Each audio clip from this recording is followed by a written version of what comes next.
Bonsoir à tous.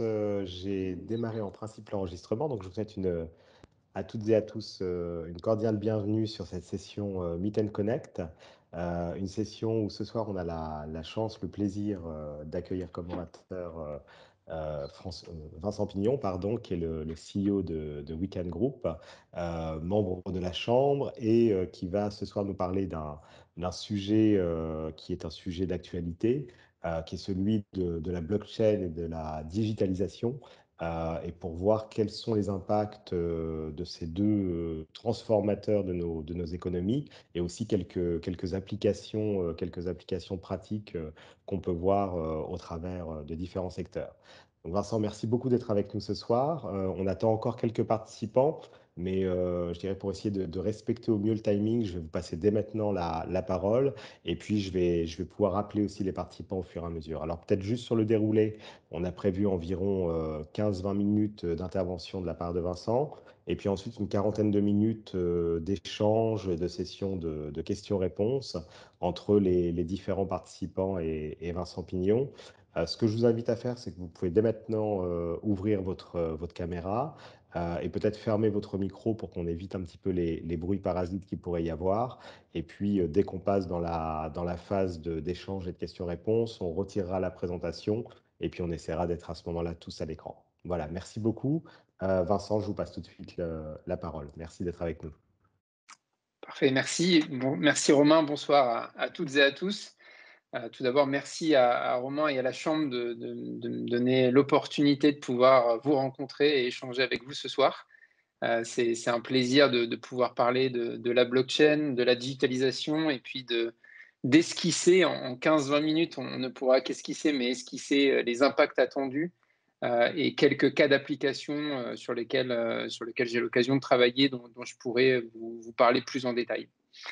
Donc, sans plus attendre, pour rentrer dans le vif du sujet sur la partie blockchain, je ne vais pas refaire la présentation, en tout cas l'explication de la blockchain. Je pense que maintenant, une grande majorité d'entre vous savent ce que c'est, ou en tout cas ont accès à l'information pour mieux comprendre cette technologie. Donc, je ne vais pas rentrer en tout cas dans l'explication, mais plus dans l'impact et puis donner un petit peu les grandes tendances et ce sur quoi ça va vraiment venir changer certains éléments.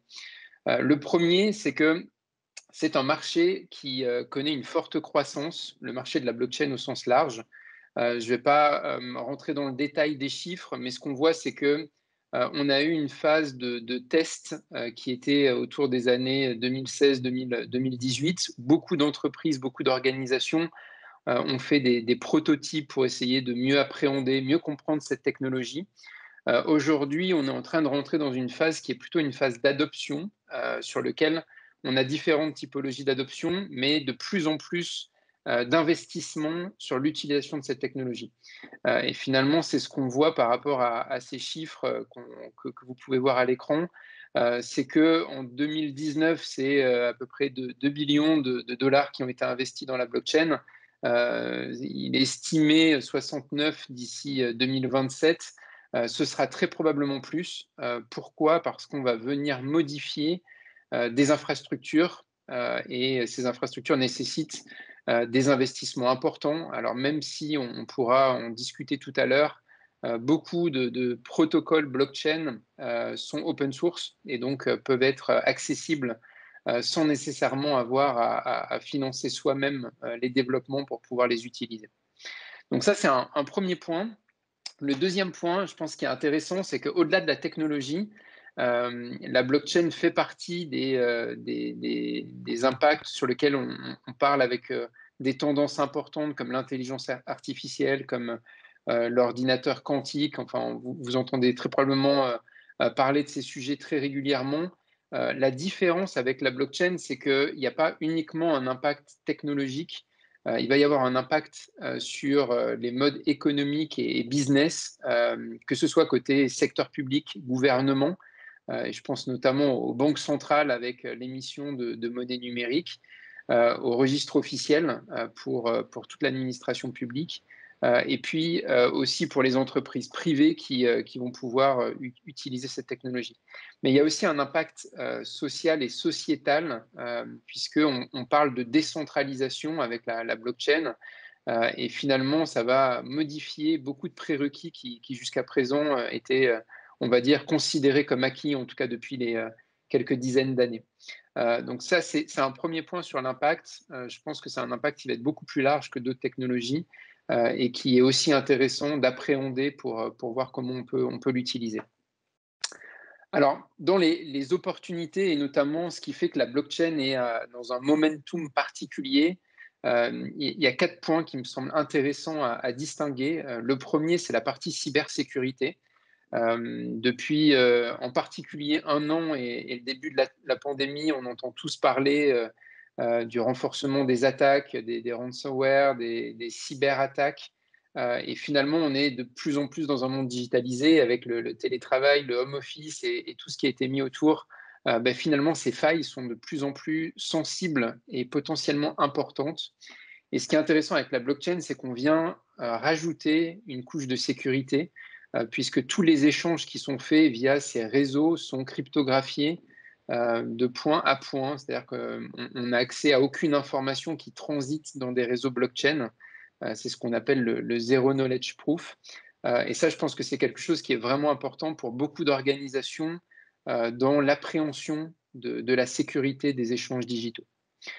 Le deuxième sujet en termes de momentum, c'est que depuis les débuts d'Internet, donc les années 90-2000, on a vu finalement quelques plateformistes qu'on appelle souvent les GAFAM, Google, Apple, Facebook, Amazon et Microsoft, modifier des business models et finalement devenir progressivement propriétaires de nos données et en étant propriétaire de nos données, pouvoir les monétiser pour en faire finalement un modèle d'affaires. Avec la blockchain, un des fondamentaux, c'est qu'on va pouvoir redécentraliser à la fois la propriété, mais aussi le stockage et le partage de documents, de data, mais aussi de valeurs. Et ça, c'est un point qui est très important et sur lequel on pourra revenir ensuite, puisque finalement, la blockchain vient comme disrupteur, si on veut, de ces modèles de plateformistes sur lesquels il n'y a plus d'intermédiaires qui vont capturer, en tout cas, ces échanges. Là, les échanges seront totalement décentralisés. Le troisième point, je parlais préalablement d'intelligence artificielle. Alors aujourd'hui, on a différentes formes de fonctionnement de ces intelligences. On parle plus de machine learning que d'intelligence artificielle. Mais un des grands problèmes qu'on a pour pouvoir avoir de l'intelligence sur le traitement de la donnée, c'est le fait d'avoir de la donnée structurée, standardisée. Et aujourd'hui, on voit que beaucoup d'acteurs qui aimeraient faire ça ont beaucoup de mal et passent par ce qu'on appelle des data lakes, des lacs de data dans lesquels ils passent plus de temps à essayer de traiter la donnée qu'à arriver à vraiment mettre une couche d'intelligence. Et finalement, ce qui va être intéressant avec la blockchain, c'est que par design, par défaut, on vient standardiser les échanges et les transactions et les données. Donc du coup, ça devient une couche d'infrastructure de base qui va servir à pouvoir rajouter de l'intelligence dans le traitement de la donnée par la suite.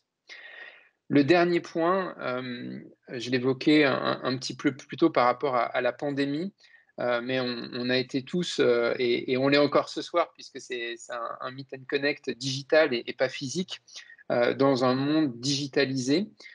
Et finalement, la pandémie a réellement accéléré les processus de digitalisation, les investissements dans la digitalisation. Et c'est également, on va dire, quelque chose qui accélère l'adoption de la blockchain puisque les budgets, que ce soit dans les entreprises ou pour le moment côté également administration publique et gouvernement, sont débloqués pour pouvoir investir sur ce type de technologie. Donc ça, c'est par rapport au momentum. Et pour terminer sur la partie opportunité, le dernier point, c'est les champs d'application relativement haut niveau, mais les champs d'application de la blockchain. Où est-ce que ça aura un impact le plus important en termes de cas d'usage? Et ici, j'en ai listé 3 que j'aimerais vous détailler ce soir et sur lequel on pourra discuter, tout à l'heure au moment des échanges. Le premier, ça a été celui qui a été, identifié le plus tôt avec, notamment les cryptomonnaies dont vous avez, très probablement tous entendu parler, c'est la tokenisation. C'est le fait qu'un jour, tout objet, tout actif, pourra être représenté de façon numérique, par ce qu'on appelle en anglais un token, en français un jeton numérique, et que ce token, sera enregistré sur une blockchain et pourra être échangé de façon décentralisée, et plus, de façon centralisée par des places de marché ou par des bourses. Et la tokenisation, c'est vraiment un des phénomènes de la blockchain qui est le plus important. Alors, c'est celui dont on entend le plus parler avec les crypto-monnaies, évidemment, mais ça ne s'arrête pas uniquement aux crypto-monnaies telles qu'on les perçoit aujourd'hui. Alors, même si ça évolue très vite, vous avez très probablement entendu parler des NFT, la représentation euh, d'œuvres d'art, mais pas que d'œuvres d'art, de n'importe quel actif, avec un token qui est un token unique, qui peut ensuite être échangé là aussi de façon décentralisée. Et ça va ouvrir finalement la perspective de créer une nouvelle infrastructure d'échange décentralisée de tous les actifs, que ce soit des actifs considérés comme liquides. Alors quand j'entends liquide, c'est par exemple une action de sociétés cotées en bourse. C'est aujourd'hui considéré comme liquide puisqu'on peut l'échanger via une bourse. Mais demain, via des réseaux décentralisés, on va pouvoir l'échanger de façon encore plus liquide, puisque tout ce qui est blockchain est supranational, est disponible 7 jours sur 7 et 24 heures sur 24, contrairement à des bourses traditionnelles qui ont des horaires d'ouverture, des jours d'ouverture, des zones géographiques identifiées. Là, on a vraiment une globalisation et une connexion en tout temps de ces échanges.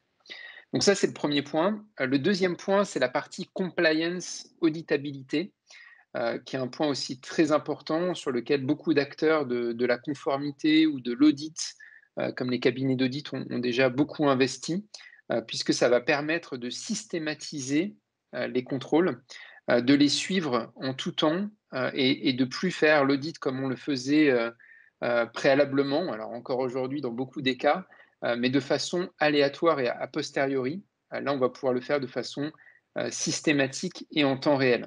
Du coup, on va augmenter le niveau de qualité de cette auditabilité ou contrôle au sens large, et ce, à un coût qui sera moins important.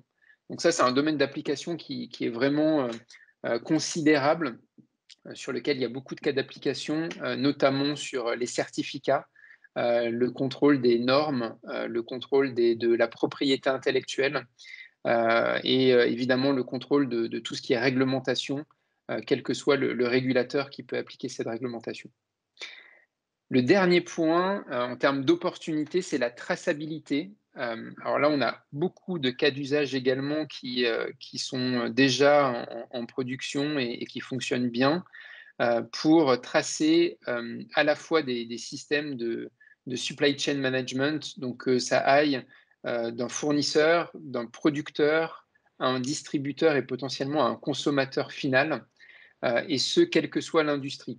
Donc on a déjà des cas d'application assez importants dans le domaine du alimentaire, tout ce qui est food et boissons, avec notamment un consortium qui s'est créé avec Nestlé, Walmart et IBM à l'échelle globale, sur lequel il y a déjà un très grand nombre de transactions et où on peut tracer finalement l'origination du produit, sa composition depuis tous les fabricants, tous les fournisseurs, jusqu'au grand distributeur et enfin jusqu'au client final qui peut lui avoir accès à toute cette chaîne de valeur qui est enregistrée sur la blockchain, donc qui est immuable, qu'on ne peut pas altérer, modifier, corrompre, et qui est auditable. Il y a également d'autres cas plus proches de nous, alors même si Nestlé, c'est pas trop éloigné, mais plus proche de nous dans le domaine en particulier de l'horlogerie.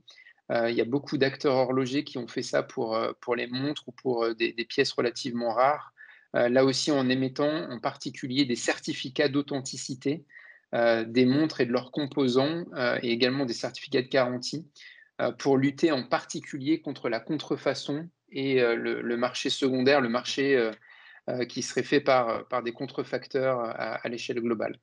Donc ça, c'est les 3 principaux cas d'usage de la blockchain sur lequel évidemment quand on ouvre, le champ des possibles, ce champ des possibles est très important, mais c'est là où la blockchain a réellement une valeur ajoutée, et n'est pas un buzzword parce que la blockchain ne répond pas à tous les problèmes.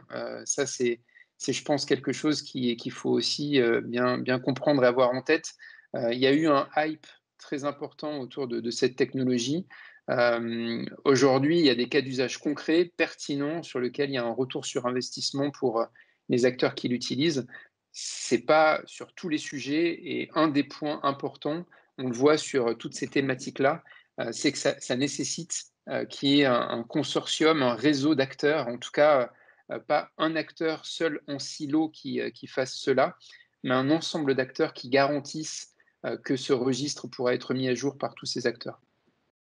Donc ça, c'est sur les opportunités blockchain. Et pour vous donner 2 exemples concrets de ces cas d'application, je vais rentrer sur 2 cas particuliers sur lesquels je travaille pour essayer d'illustrer ça.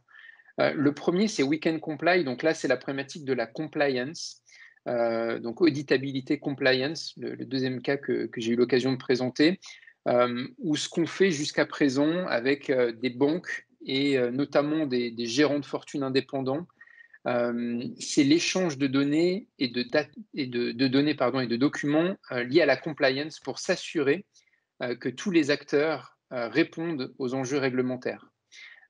Et vous voyez ici finalement un espèce de coffre-fort numérique où les acteurs vont pouvoir stocker de façon sécurisée ces informations et les partager avec un standard commun. Ça, c'est vraiment un point important que j'évoquais préalablement, mais qui est commun à tous les projets blockchain.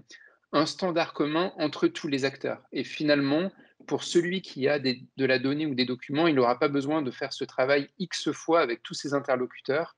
Il pourra le faire une seule fois en appuyant sur un bouton avec toutes ses contreparties, quelles que soient les contreparties. Dans le cas présent, c'est des banques et des gérants de fortune indépendants, mais on pourrait imaginer que ce soit la même chose avec, par exemple, des fournisseurs et leurs commanditaires. C'est un cas sur lequel on a travaillé aussi avec les administrations publiques et leurs fournisseurs privés, où il y a beaucoup de contrôles liés à la conformité. Et finalement, ces fournisseurs privés pourraient mettre à jour leurs informations et les partager à toutes leurs contreparties sur lesquelles ils sont en train de travailler. Donc ça, c'est un premier exemple. Deuxième exemple, je les passe en revue relativement rapidement, volontairement, et on pourra en discuter un petit peu plus en détail après. C'est la partie tokenisation, où là, on travaille notamment avec Weekend Tokenize sur rendre plus liquide des actifs qui ne le sont pas, et en particulier des actifs immobiliers. Donc là, on a fait de la tokenisation de plusieurs immeubles dans différents pays européens avec un promoteur immobilier, avec un asset manager et avec une plateforme numérique où finalement on arrive à représenter le bien immobilier par un token, donc un jeton numérique que l'on peut stocker de façon décentralisée, donc sans intermédiaire, qu'on peut stocker soi-même, et ensuite qu'on peut échanger sur des places de marché, des bourses, là aussi de façon totalement décentralisée, sans intermédiaire. Et ça, c'est quelque chose qui est particulièrement intéressant et prometteur, parce que sur l'immobilier, on voit que les coûts de transaction sont relativement importants, que les processus sont longs, qu'on a très peu de liquidités. C'est la même chose pour les sociétés non cotées en bourse, pour les œuvres d'art, des biens de collection, ou toutes ces choses-là. Et là, on va pouvoir finalement apporter beaucoup plus de transparence sur la valeur et de capacité à pouvoir échanger facilement ce type d'actifs. Donc voilà en quelques mots et en quelques minutes la présentation de la blockchain, de ses impacts et des principaux cas d'usage avec 2 exemples. Et je me réjouis de pouvoir maintenant en discuter avec vous, répondre à vos questions et puis échanger, partager sur cette thématique.